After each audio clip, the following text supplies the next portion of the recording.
नमस्कार. ऍक्सिडेंट्स पासून रक्षण व्हावे म्हणून एक रेमेडी मी तुमच्यासोबत शेअर करत आहे. ही रेमेडी सर्वांनी केली तरी चालेल, पण ज्यांचा मूलांक 4 आहे, म्हणजे ज्यांचा जन्म कोणत्याही महिन्याच्या 4, 13, 22 किंवा 31 ला झाला आहे, किंवा ज्यांचा मूलांक 9 आहे, म्हणजे ज्यांचा जन्म 9, 18 किंवा 27 तारखेला झाला आहे, अशा लोकांनी जरूर ही रेमेडी करावी.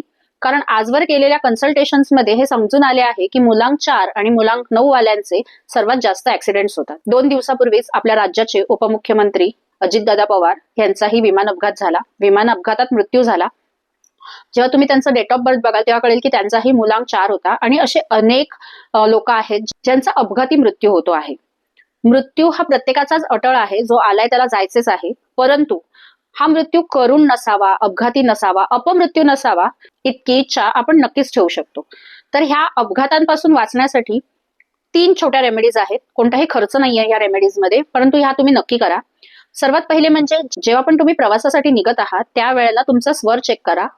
जो स्वर चालू आहे तोच पाय तुम्हाला पहिल्यांदा बाहेर ठेवायचा आहे. आणि जर सुषुम्ना चालू असेल, म्हणजे जर दोन्ही स्वर चालू असतील, तर अशा वेळेला कधीही प्रवास सुरू करायचा नाही. जर तुम्हाला स्वर विज्ञानाविषयी माहिती नसेल तर कमेंट्समध्ये टाका, मी त्याविषयीचा एक सविस्तर व्हिडिओ नक्कीच टाकेन. दुसरी महत्वाची गोष्ट म्हणजे तुमच्या सोबत मंगळ यंत्र ठेवा, जेणेकरून अपघातापासून तुमचं रक्षण होईल. मंगळ यंत्र मी इथे सोबत देत आहे. तिसरी महत्वाची गोष्ट म्हणजे कालभैरव स्तोत्रम. ह्याचं तुम्ही वाचन करू शकता प्रवासाला निघण्यापूर्वी, किंवा युट्यूबवर ते ऐकूही शकता. हे तुम्ही डेली सुद्धा वाचू किंवा ऐकू शकता. ह्याने तुमचं अपघातापासून रक्षण होईल. अशाच नवनवीन रेमेडीज जाणून घेण्यासाठी माझ्या चॅनलला सबस्क्राईब जरूर करा. धन्यवाद. जय माता दी.